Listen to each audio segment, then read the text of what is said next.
Okay, Mr. Dave, upon checking sa CV mo, I'm very sorry to say na hindi ka qualified enough para sa firm namin. So, I'm very sorry. Better luck next time. Pwede ko bang itanong kung bakit, ma'am?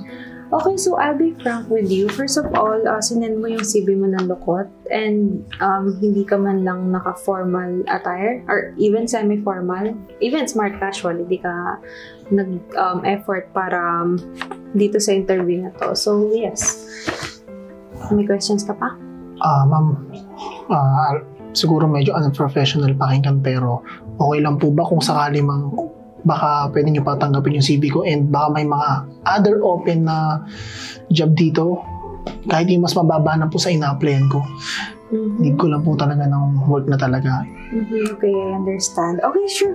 I'll let you know. Opo, Yes, I'll call you. Sige po. And thanks din po sa advice. Sure. Thank you po. Okay.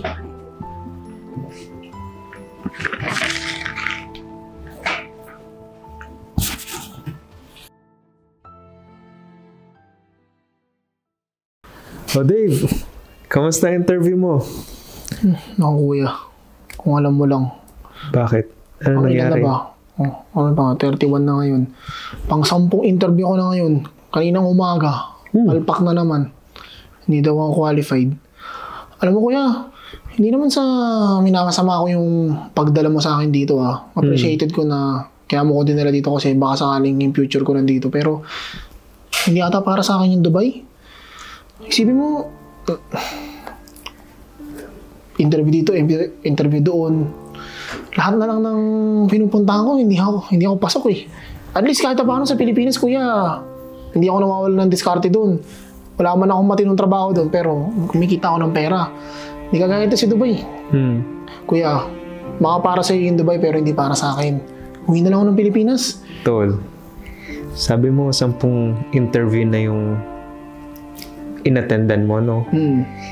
Yung iba nga dyan, naabot ng 20, 30 interviews bago pa nila nakuha yung mismong trabaho na gusto nila. Normal lang yan.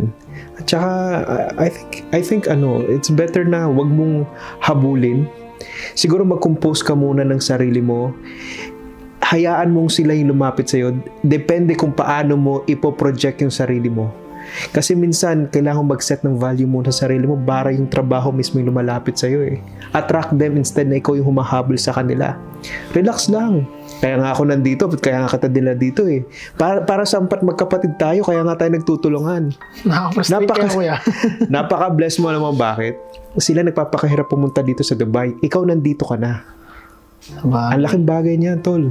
Hindi mo kasi maiwasan yung yung mag-isip ba ng negative? Yung self-pity mo, normal lang yan.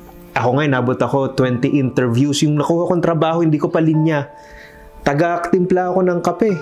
Nagtatrabaho sa Pilipinas sa bangko. Pero anong ginawa ko? Nag-adjust ako. Kasama yan. Huwag kang mag-alala. Sige kuya, salamat. Try ko pa siguro. Hindi mo na ako uwi. Baka sakaling hindi na kailangan ma-extend ng visa. Na-appreciate ko ka na lumalapit ka sa akin para at least na-update mo ako. At the same time, wala namang ibang magtutulungan dito kundi tayo lang eh. Diba? Sige, salamat kuya. Pasa-pasa mo na ako rin ng CV. May budget ka pa? Meron naman.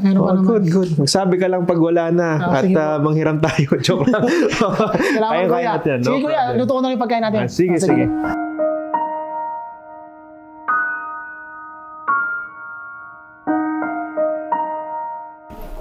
So, binabati kita, Dave. Welcome to our team. Thank you po, ma'am. And by the way din po pala, ma'am, salamat po pala kasi tinanggap niyo ako kahit pressure ako dito sa trabahong to. Salamat po sa opportunity. Welcome to Project Manok, Dave. So, just send all your requirements para ma-start na natin i-process yung visa mo, okay? Thank you so much po, madam. Salamat po. Congratulations, Ekun. Kuya. Mukhang magandang tabo sa mukha natin ngayon ah. Hindi ko yata ito. Thank you muna kasi Dahil sa'yo, di ako nawalan ng pag-asa, tsaka nagkaroon ako ng, alam mo yun, ng motivation pa, tsaka positivity kung bakit nagpatuloy pa rin ako maghanap ng trabaho. And guess what? Nakakuha ko ng trabaho, kuya. Wow! Hindi nga! Oo, nakakuha ko. Tapos, meron pa akong signing bonus. Wow! And kuya, di ba, parang napapansin ko yung cellphone mo, 5 years na. Yan, para sa'yo yan, kuya. Totoo ba to? Oo nga, para naman makapagpalit ka na ng cellphone. Ako, binibilan mo ako ng cellphone, latest yung sa akin. Kaya dapat latest din yung sa'yo. Teka, sign-in bonus mo yun, di ba? May mga ibang gastusin ka pa. Eh, wala ako Yung na bala bahay doon. mo...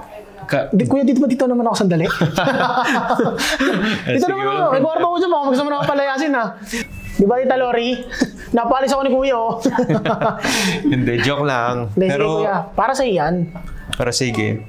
Grabe na ako. Congratulations, bro. Salamat, I'm so salamat. proud of you. I'm so proud of you. Dapat, Kuya, ako magpasalamat sa'yo kasi kung wala ka, napanghinaan ako ng loob. O siya, Kuya, unbox mo na yan. Pero di ba sabi ko sa'yo, sino pa ba magtutulungan dito kung di tayo lang din Tayong dalawa. Di ba? Kuya. Congrats. Magbabar muna ako, Kuya.